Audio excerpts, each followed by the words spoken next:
Hello, welcome back to another video. I'm Elena, if you're new here. Hi, thanks for being here.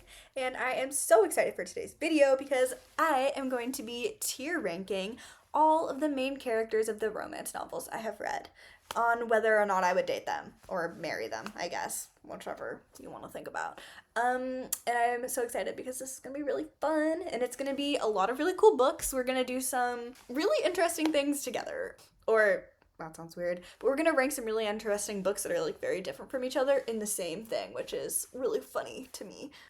Quick little like PSA before we start though is obviously all of the characters that I'm gonna be ranking, not all of these characters would date a woman, and like obviously I completely respect that as like a queer girly myself, but for the purposes of this video, everyone is going to be queer and we're all going to be like bi or pan basically, and they would all date a woman. So yay, I'm not denying anyone their sexuality, I'm just changing it for the purpose of this video for fun. And also the ages might be a little different, like Heartstoppers in here, and then we have like some, I almost said a bad word, but we have some Sarah J Maas books here too, and we all know that those men are like 500 years old, and I would not date a 500-year-old man. So basically just like let's put it in perspective, and these are books and I'm just having fun. So please don't come at me if I say I would date a gay man or if I say I would date a straight woman, because I'm going off of personality here. Now that we have that out of the way, let's get started. I'm very excited. Okay, hello everybody. I feel very intelligent because look, I have my mouse on here on my book. So it's amazing. I know, I'm so smart. Oh no. Except for the fact that I just moved the whole screen. Okay, so on our tier ranking categories, I know how to talk. We have Where's the Aisle? I just hit the wall. This is for romances that I would be so willing to commit to. I'd be like, you know what? Yeah, I'm gonna marry you. Where is that aisle? Let's do it right now. Obviously the highest ranking because I would marry them immediately. Next we have Maybe in Another Lifetime, Stares Wistfully. This one is I would love to marry you, but there's something that isn't quite right. In another lifetime, it would be perfect. And you're staring wistfully because you wish it was this lifetime where you're perfect. Now, these are people that I would, in fact, marry, but yet our relationship wouldn't be perfect, which, let's be real, what is? But in this case, some are gonna be perfect because, of course. And then we have Sure. There are people that like, yeah, sure, I'll be in a relationship with you, I guess. Could kind of go either way. And then I have Arranged Marriage. The only way that I would date, or I guess marry, I don't know why these are all marrying. I'm not really big on marriage. I'm not against it, I'm just not like, I don't have a lot of opinions on marriage for myself. But anyways, I guess these are all marriage related. The only way I would marry this person is if it was arranged. And then I have I'd rather marry Joffrey. So I've recently started watching Game of Thrones, and by recently I mean like 2 months ago. And in those 2 months I've watched almost all of it. And if you don't know who Joffrey is, that's for the better. He's an obnoxious, terrible human being, in my opinion, and also everyone else's, but I don't want to spoil it for you. Anyways, he's horrible, so just like imagine your least favorite character of all time and insert it where Joffrey's name is. That's how I feel about these people. I would rather marry him. There's also poison though, so if I did marry him, I'd probably just poison him. Anyways, so let's do this thing, shall we? Okay, so first up we have Emily Wilde from Emily Wilde's Encyclopedia of Fairies. I'm sure y'all know this book. It's basically about Emily, who is a professor of fairies and magical creatures, is doing her professor scholarship research out in the field, and her not exact arch rival, but her kind of like academic rival meets her in the field and stays with her and does research alongside her, and she kind of hates it. So Emily, she's very reserved, She is very into writing in her journal, very much a introvert, very into scholarly things and everything, and I mean everything. She writes down in her journal and is basically constantly thinking, "Oh, maybe I can write an academic paper about this." I don't know. I don't know how I feel about this. Also, this fan art of Emily, guys, it's very attractive. I don't know if I could really see myself being happy with Emily. But I also like she's cool and I like science too and I like fairies. Yeah, I think that makes sense. In another lifetime, we could be really great for each other because I love science, I love learning new things. She's also very reserved, which I could kind of bring her out of her shell a bit, but I'm also a very anxious person and can be reserved. And so I feel like I need someone who has a little more oomph to them. Emily is a maybe in another lifetime we could work very well. And since we're doing Emily, I mean, we can't leave our boy Wendell, can we? He's kind of the opposite of Emily. He's kind of like grumpy sunshine sort of thing, which I personally love. I like it better when the trope is between gay people, or just queer people generally, but I do like the trope in this, especially because Wendell, the guy, is the golden retriever. And he's also, oh, I was gonna spoil something for you all. Don't listen to me, guys. I feel like very similarly, maybe in another lifetime, Wendell and I could be a good pair because he does have the umph and the spark and the wildness that brings Emily out of her shell. That could also like help me get out there and like, I don't know, go to a party once in a while, which I already do that, but I guess more than once in a while. And he also has a love for nature and a love for his cat, which I love his cat. She's amazing. So maybe in another lifetime. I do think there is a big plot point in the book that I don't necessarily dislike about him, and his past and like who he is. If you've read the book, you know what I'm talking about. But he kind of can be a little murderous. I like a murderous woman. I don't love a murderous man. So that's why he's maybe in another lifetime. But I do really like him. And now, guys, I was so unsure about having these characters, but we have Feyre Acheron. I don't know her last name.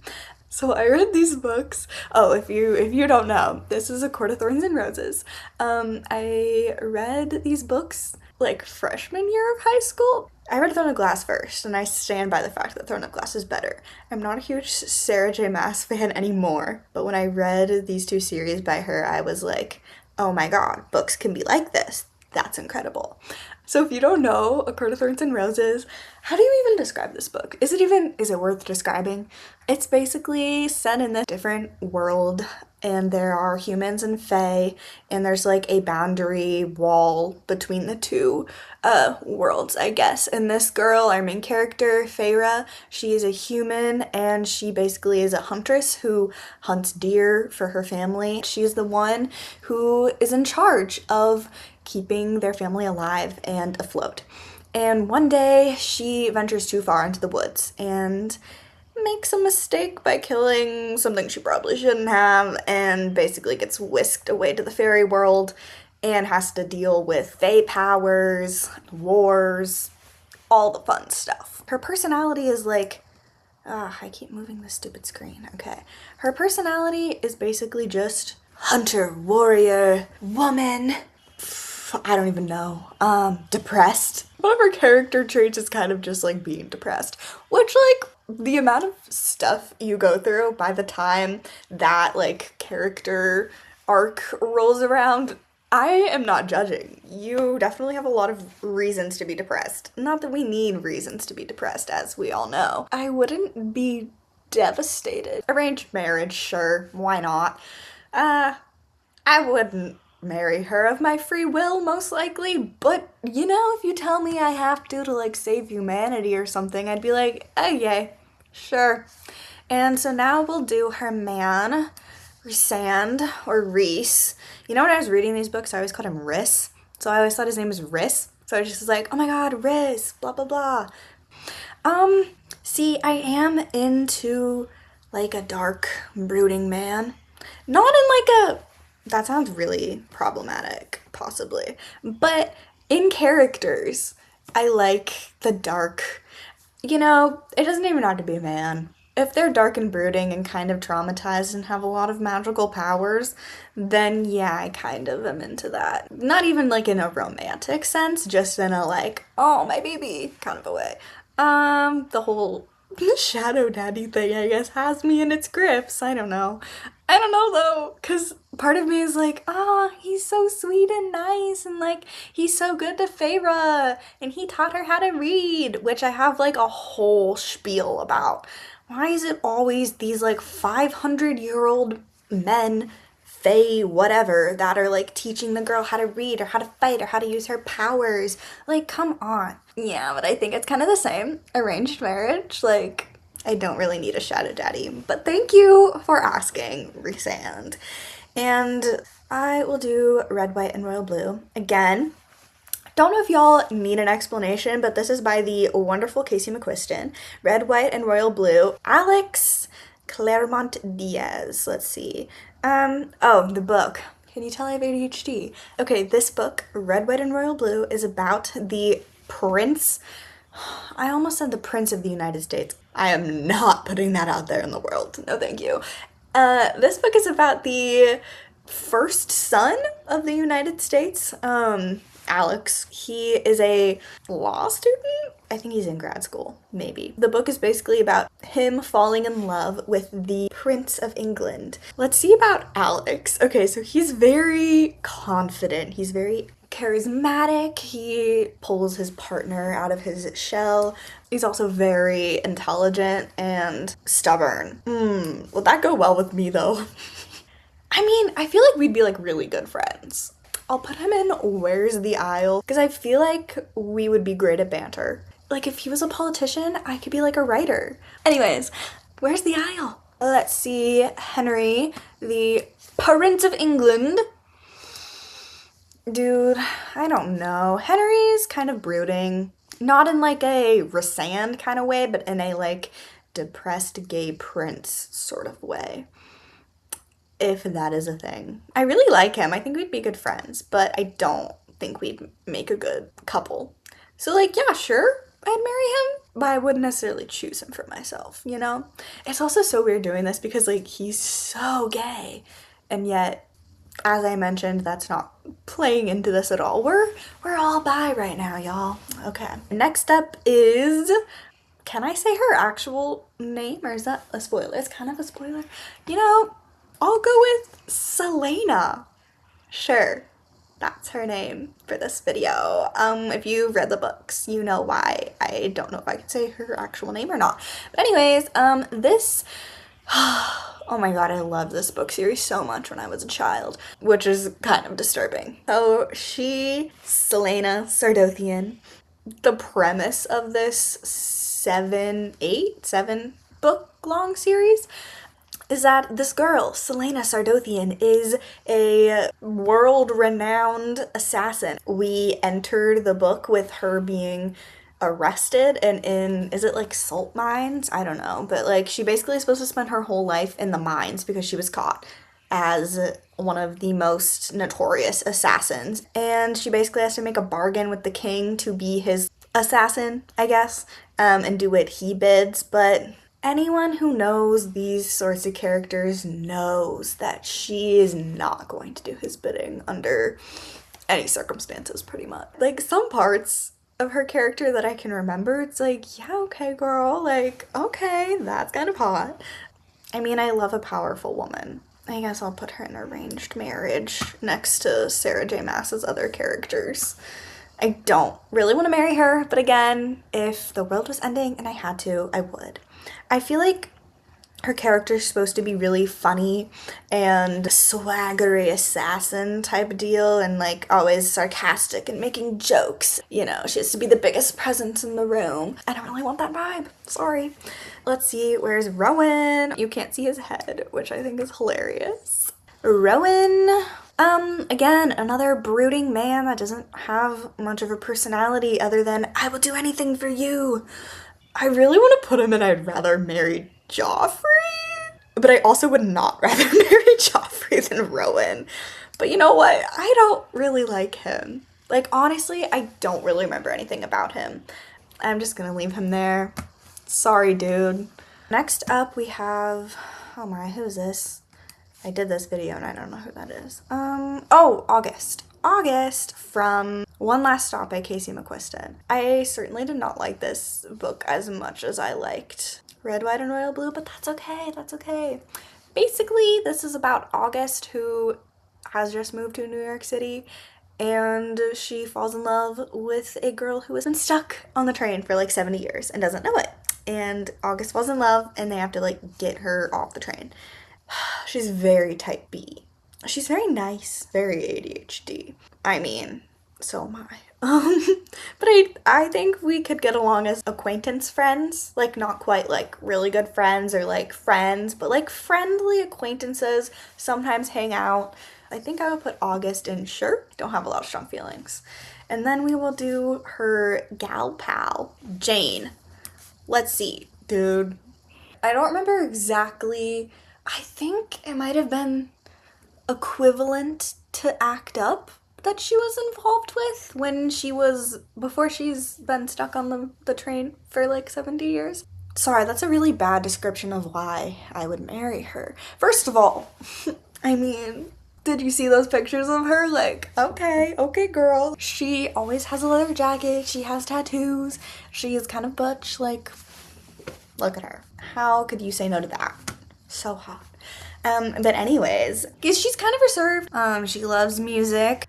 She very much likes to stand up for what she believes in. She's very confident. Yes. Jane, where is that aisle? Oh my goodness. Mr. Darcy. Oh, sorry. For those who don't know, I'm talking about Pride and Prejudice. Regency era romance. That's all I'm gonna say.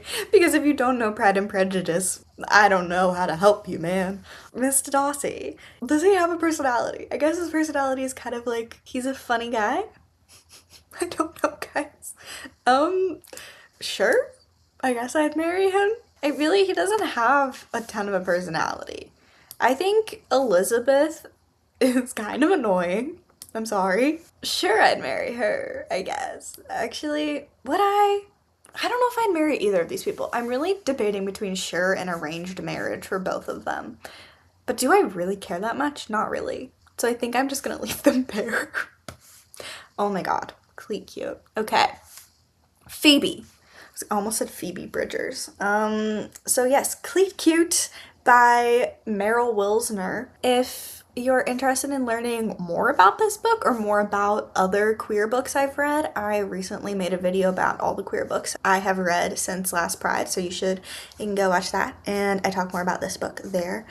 Oh, I guess I should tell you what this series is about. It's not even a series, my god. This book is about Phoebe, who is a young soccer player. She just graduated from college and has been scouted by the women's national team. And but she is joining one of the state teams, one of the women's soccer teams later in the summer. I don't know why I can't explain this book. I did a fine job on the last video. But yeah, basically she's a professional soccer player, newly so, and she is pretty young, like 23 or something. Phoebe is very confident. She's very funny, she's very outgoing, she is very spunky. I don't use the word spunky, I don't know why I said that. Phoebe's very unorganized and not great at timeliness, and neither am I. So I'm not sure if that would go very well for us. But she's also like a professional soccer player and very confident and fun. I mean, the professional soccer player part is kind of just like, that would be kind of hot. I swear I'm not trying to objectify these people, but I guess that's kind of the purpose of this video. So, apologies. Feminism. Why is it so hard? Okay. Where is the aisle? I'm sure we would figure out our timeliness issues. She is so fun and confident and cool. Okay, the aisle is in a different universe, a different lifetime. I've changed my mind. in the span of like 2 seconds. We could be really good together, but we could also kind of like crash and burn. So I'm gonna put her there, even though I love you, Phoebe. Okay, Grace. Sure? I guess so. I feel like Grace is very introverted. She's very, I was gonna say calculated. That sounds like cold and calculated. She's not like that. She's very in her head. She thinks a lot, which like same girl. And I feel like she's not super fun, but that's okay. She's very thoughtful. I just think she would kind of annoy me, and I think I would kind of annoy her. So she's going there. And oh my god, now we have these books. Or this is one book, but these characters, these three. Oh my god, wait, which guy is this? Okay. So this book is Daughter of the Moon Goddess by Su Lin Tan. I love Su Lin Tan's books. I've listened to 3 of them. I don't own the physical copy of any of them, but I want them so bad because they're also beautiful. I'll put a little like photo right here. Aren't they gorgeous? The answer is yes. Anyway, so Daughter of the Moon Goddess is about Xingyin, who is, well, the daughter of the Moon Goddess. Basically what happens in this book is Xingyin's power, which grows by the day as she is trapped on the moon with her mother, basically flares and gives her away. And she is not known to exist, and she's not allowed to be on the moon with her mother, and she didn't know this until this fateful day. And then that sparks her hero's journey. Her whole goal is to free her mother from the moon. It's not that necessarily her mom can be no longer the moon goddess, because that's not really how this works, but it's just that she wants her mom to be able to move freely between realms if she wants, to be able to leave, to be able to host guests on the moon if she desires. And honestly, that is like really fair.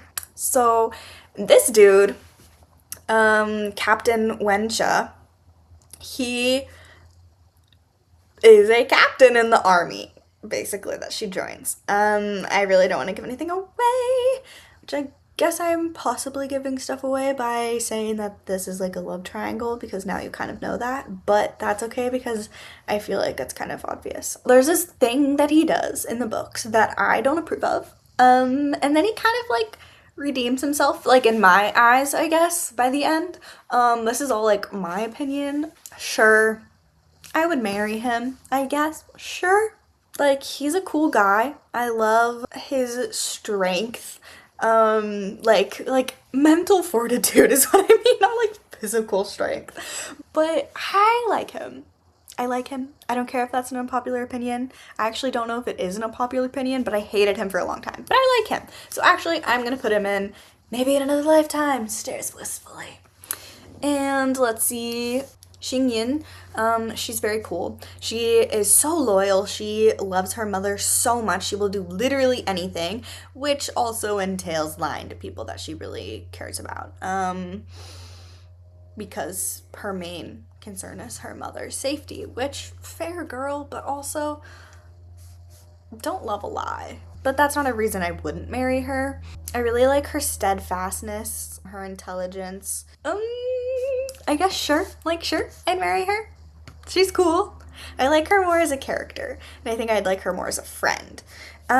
What is his name? God, Prince Liwei. Oh, I loved him so much at the beginning. He is very calm. He's also very loyal. Loyalty is a big thing in this book series. And I think just in Su Lin Tan's writing in general, from at least the 3 books that I've listened to, that's definitely a much better motive than being a hero or sometimes even like saving the world. Because I feel like, yes, of course you want to save the world and do what you can, but I think loyalty and love to your family or the ones you care about or to yourself is also really important. Anyways, sure, I'd marry him. Again, like, I feel like he doesn't have like a super distilled personality. Kind of bothers me as the books go on, but I really, really liked him at the beginning. So for that, I'll say sure. Now we have our girl, Inej Gaba. Oh, dude. Before I even tell you about Six of Crows, I need to put her in Where's the Isle because she is amazing. But now I will tell you about Six of Crows because Six of Crows is so good. It is a young adult book series, but it's phenomenal. It's basically like a heist book, but in a fantasy world with a bunch of criminals. Which I guess that's like not super crazy for like a heist book, but you know what? I think it's amazing and you all should read it immediately if you have not already. But it's like lots of found family, lots of traumatized characters who are finding love and a belonging for the first time in this little like found family, and that's amazing and precious, and I love it so much. And basically, Inej, she again is like a really loyal character. Like, if she likes you, then she will do anything to keep you safe. And I love that. She also is great with knives, which is so cool. Her nickname in the fandom is Knife Wife, which I personally really appreciate. Also, Amita Suman, the actress who plays Inej in the show, is gorgeous. So that's also a bonus, I suppose. And she's very respectful and kind, but also very courageous. And I love her so much. So yes, that is Inej Gaffa. Where is Kaz Brecker? Kazzle Dazzle's not here. Okay, wait, let me upload his photo. I found Kaz. Oh my gosh, you know who else I don't have on here? I didn't add Kip.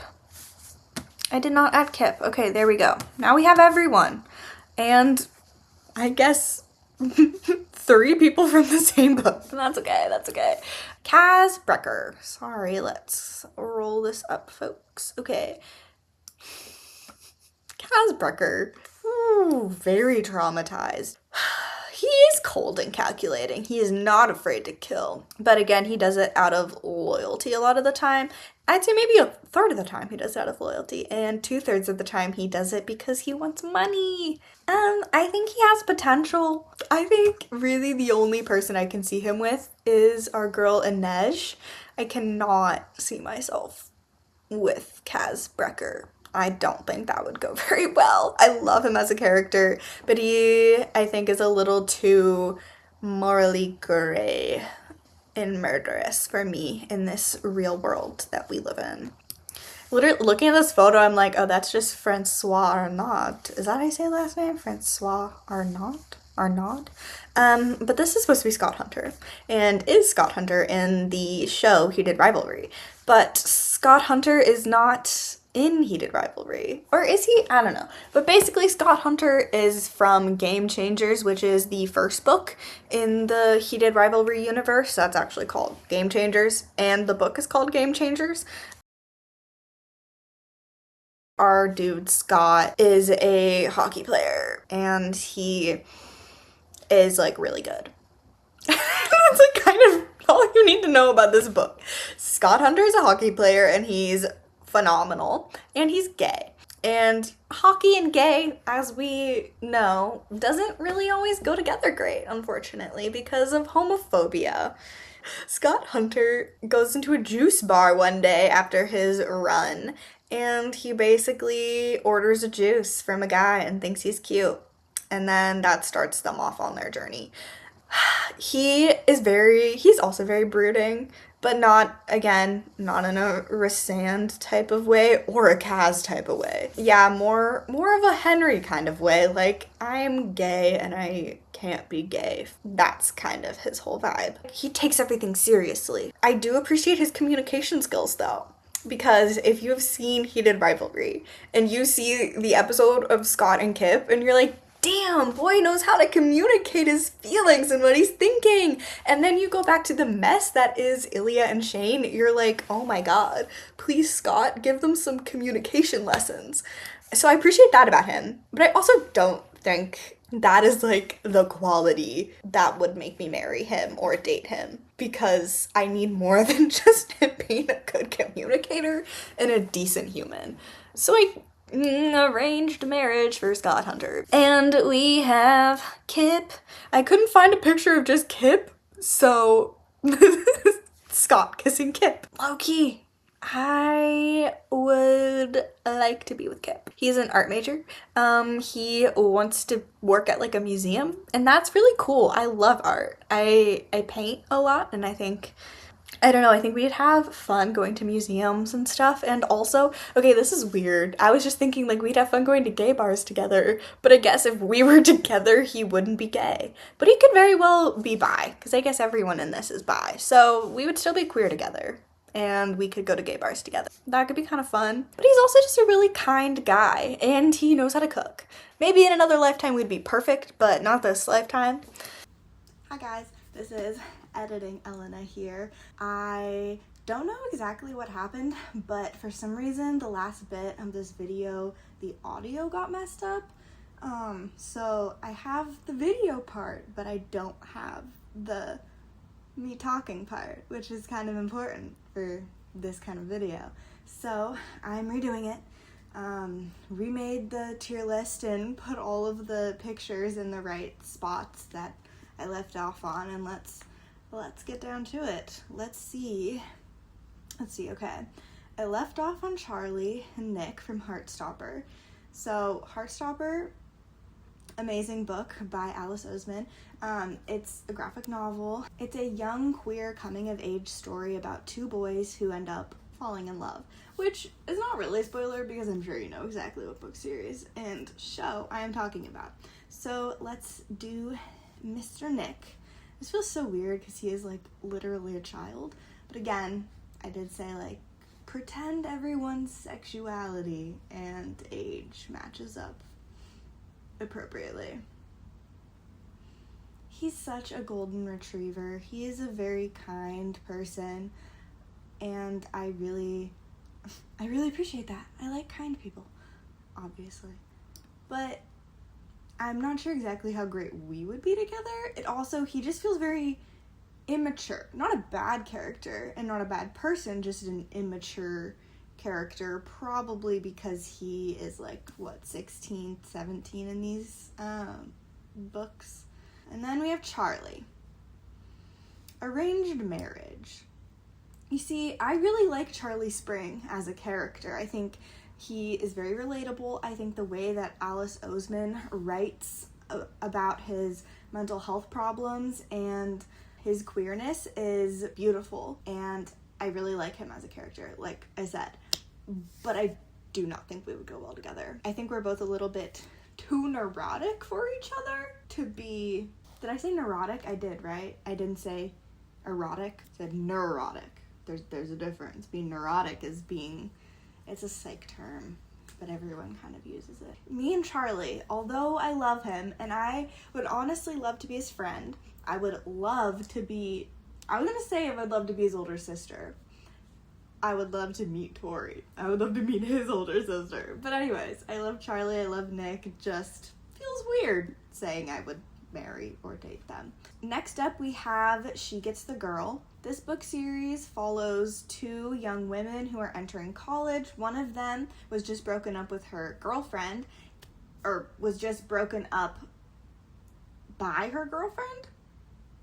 Her and her girlfriend broke up, and it was her girlfriend's doing. Anyways, so she's here trying to prove to her girlfriend that she can be a good person, that not everything is just about her.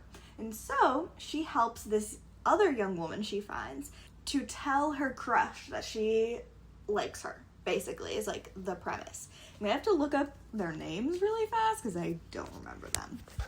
Oh my gosh, I was just looking up How to Get the Girl because I thought that's what this was called, even though I accidentally added Game Changers and She Gets the Girl to this tier ranking.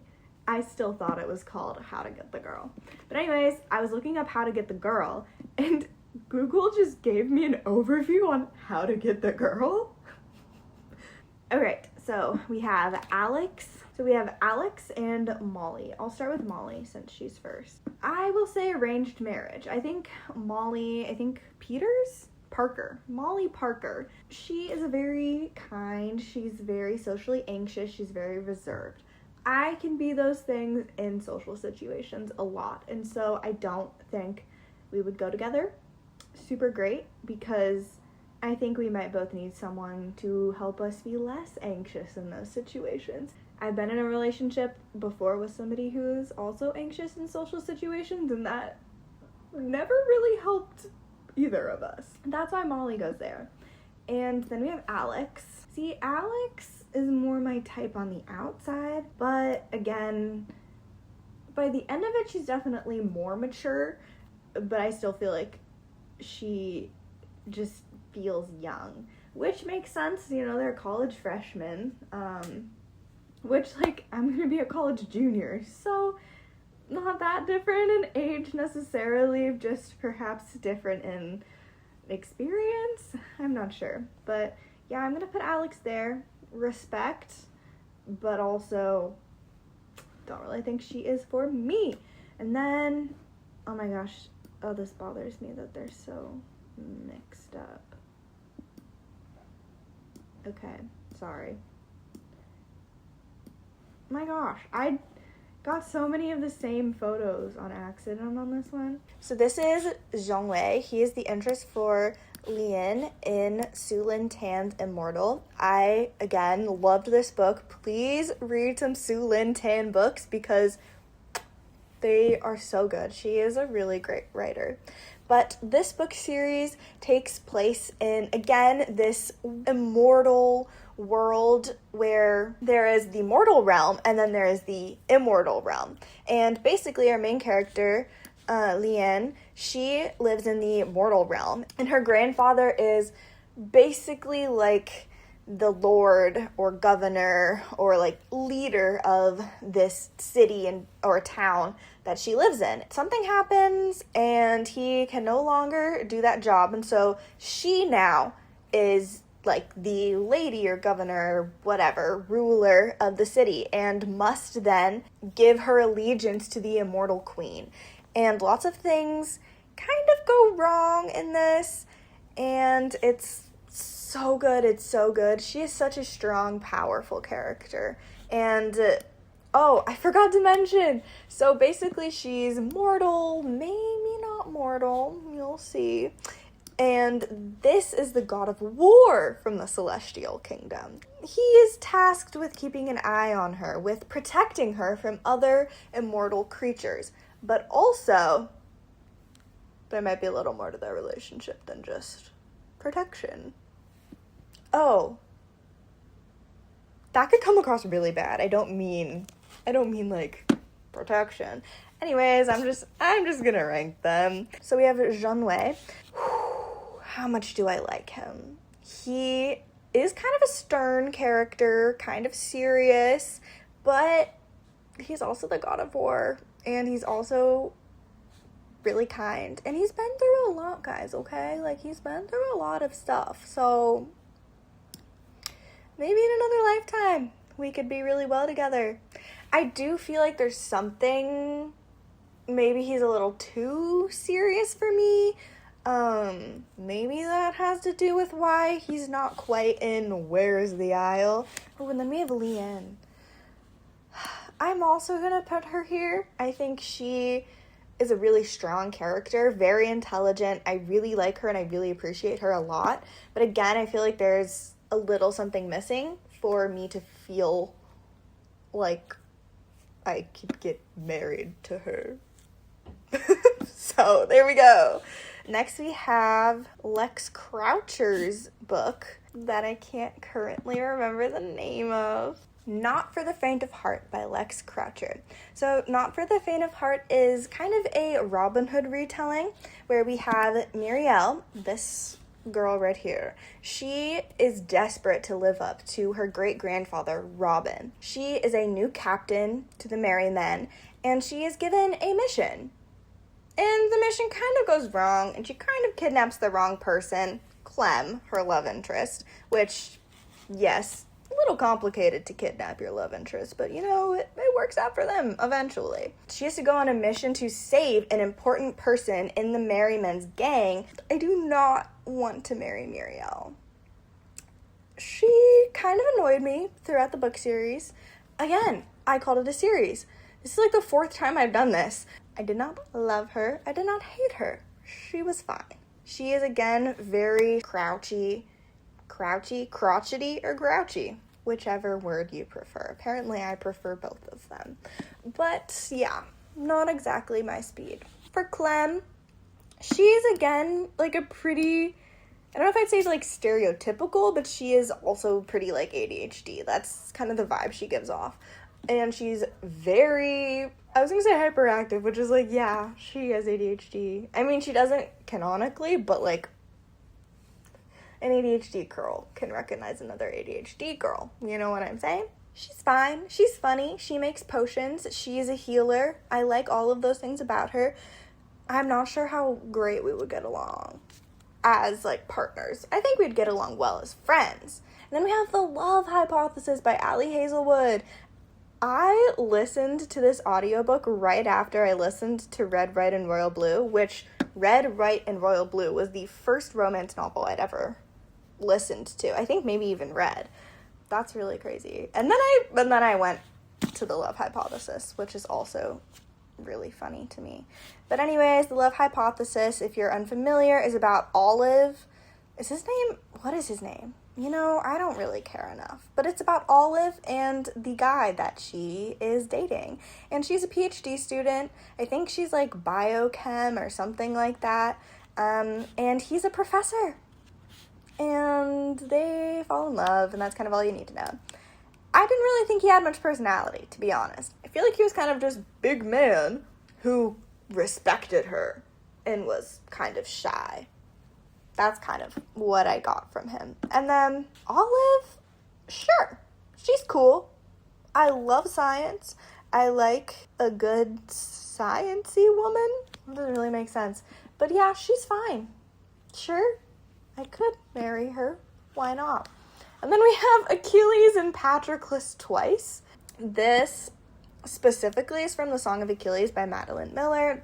This is basically just a retelling of Achilles' story, which if you're not familiar with, you should be familiar with. Are you even queer if you don't know Greek mythology? I don't think so. Obviously, I'm saying that in jest. But yeah, that's kind of all I'm going to say because it's pretty self-explanatory. And basically, they fall in love. So, yeah. I think Achilles... No, he's not going to go there, but I don't know where he's going to go. He pisses me off because he's so arrogant. And I don't even know. It's also been a while since I've read this book, so that could also be why I'm having a hard time thinking of character traits of his, but I am just not super into him. Sorry. And then we have Patroclus. Sure. I guess. Again, he doesn't have clear character traits that I can point to necessarily, so there's also that fact, but he's okay. I think there is like one thing that he does in the books that I'm just like, no, honey. But yes. Oh, Heated Rivalry is the last one. I didn't do that on purpose. But if you've stuck around all the way till Heated Rivalry, yay! So, if you don't know, Heated Rivalry is basically like a soccer romance. Did I say soccer? My lord. It is a hockey romance between two arch rivals in the hockey world. Hence why it's called Heated Rivalry. Shane Hollander and Ilya Rozanov. Okay, I love my boy Shane. He's a great character. I think he's really fun. I don't know if I call him fun, but I really do like his character. I like the way they portray neurodivergence. As the author of the book series has said, she wanted Shane to be autistic, but to not necessarily be, like, diagnosed autistic, which is cool. I do think we definitely need more books that have, you know, diagnosed recognition. But it's really cool that we have people in popular culture that fit those qualities but aren't diagnosed, because it also normalizes it in a sense. So, I really like Shane. I think we could be friends. I could not date him, I don't think. So I'm gonna put him in sure. Because, like, if somehow the stars aligned, sure. It could possibly work, but I don't really see how. And now we have Ilya. And I'm sorry, but Ilya has to go in Where's the Isle? I know lots of people think Connor's story is like extremely attractive. I'm not going off of Connor's story or any of the other actors here. I'm going off purely the characters. I think Ilya is a phenomenal character. He's so funny. His banter is amazing. I love to banter. I love to make inappropriate jokes. I think we could really like go off of that together. That makes no sense. We could have good banter is what I'm trying to say. But Ilya is so comfortable in his sexuality and like I really love that and I think we could go to some fun gay bars together. So yeah, that is my tier ranking. Thanks, guys. That was so much fun. I'm so glad I did that. It took me really long. I really hope after editing, it was like 2 hours, that it doesn't take 2 hours. Thank you for being here to the end. If you are still here, you might as well like and subscribe so you can hear more of me. I'm really excited about what I have coming next, and I promise the next few videos will be more timely than I have been in the past. But again, thank you so much for being here and I hope you have a lovely rest of your day. Bye.